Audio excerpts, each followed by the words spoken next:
Hello everyone. आज हम लोग एनसीईआरटी साइंस में क्लास 8 का 14 चैप्टर जिसका नेम है ध्वनि साउंड, इस चैप्टर में देखते हैं क्या क्या इम्पोर्टेंट पॉइंट्स दिए हैं। तो आइए देखते हैं इस चैप्टर का इम्पोर्टेंट पॉइंट्स। ध्वनि कंपित वस्तुओं द्वारा उत्पन्न होती है।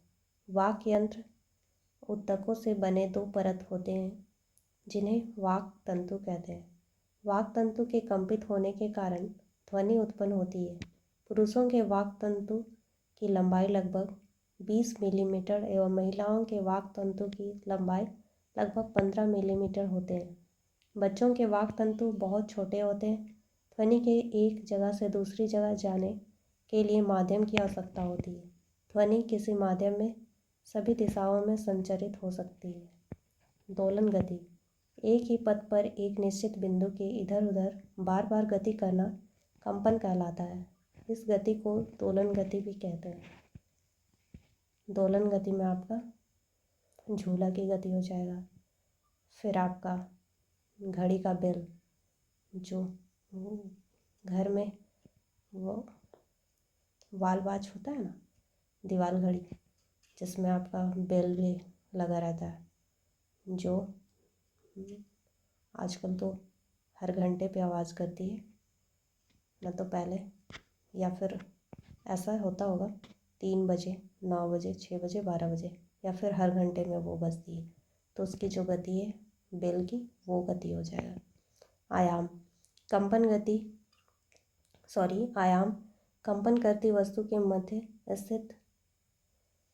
मध्य स्थिति से अधिकतम विस्थापन को आयाम कहते हैं। इसका एसआई मात्रक मीटर है। आवर्तकाल कंपन करती वस्तु को एक पूर्ण कंपन करने में लगे समय को आवर्तकाल कहते हैं। इसका एसआई मात्रक है सेकंड। आवृत्ति कंपन करती वस्तु के द्वारा प्रति सेकंड पूर्ण कंपनों की संख्या को आवृत्ति कहते हैं। इसका एसआई मात्रक हर्ट्ज है। इसका संकेत Hz है। आयाम तथा आवृत्ति ध्वनि के दो महत्वपूर्ण गुण हैं।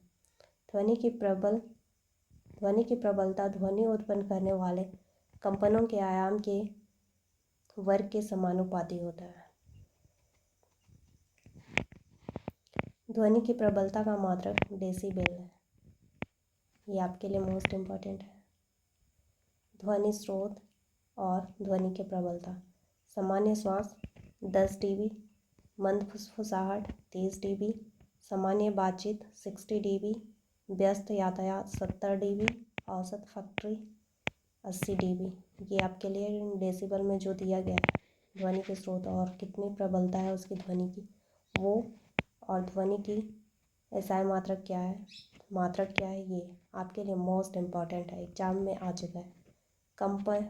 कंपयमान वस्तु के द्वारा उत्पन्न ध्वनि की आवृत्ति 20 कंपन प्रति सेकंड से कम हो तो तथा 20,000 हर्ट्ज या फिर 20,000 कंपन प्रति सेकंड से अधिक आवृत्ति की ध्वनि मानव कान द्वारा नहीं सुना जाता है।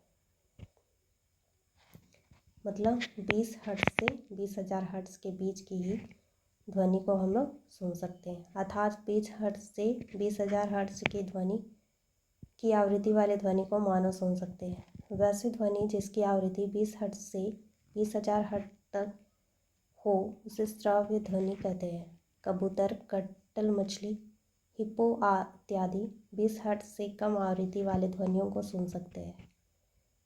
ये भी आपके लिए इम्पोर्टेंट है। 20 हर्ट्ज से कम आवृत्ति वाले ध्वनि को अश्रव्य ध्वनि कहते हैं। 20,000 हर्ट्ज से अधिक आवृत्ति वाले ध्वनि को पराश्रव्य ध्वनि कहते हैं। पराश्रव्य ध्वनि का उपयोग चिकित्सा के क्षेत्र में होता है। व्हेल मछली अश्रव्य तथा पराश्रव्य ध्वनि दोनों प्रकार का ध्वनि सुन सकता है।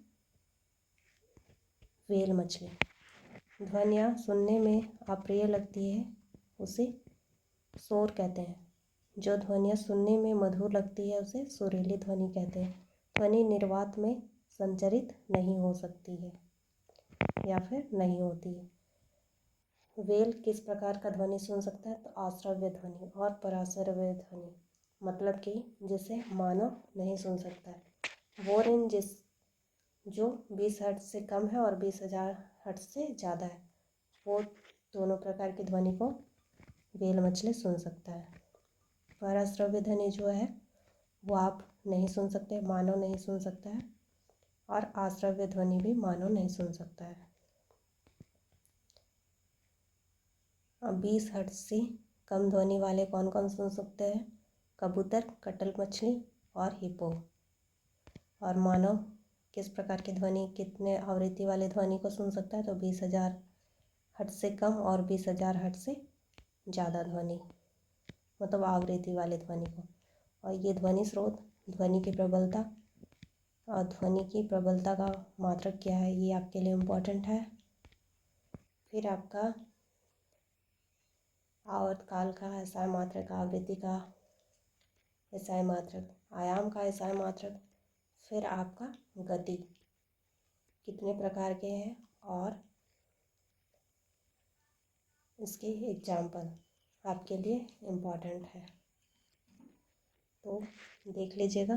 धन्यवाद।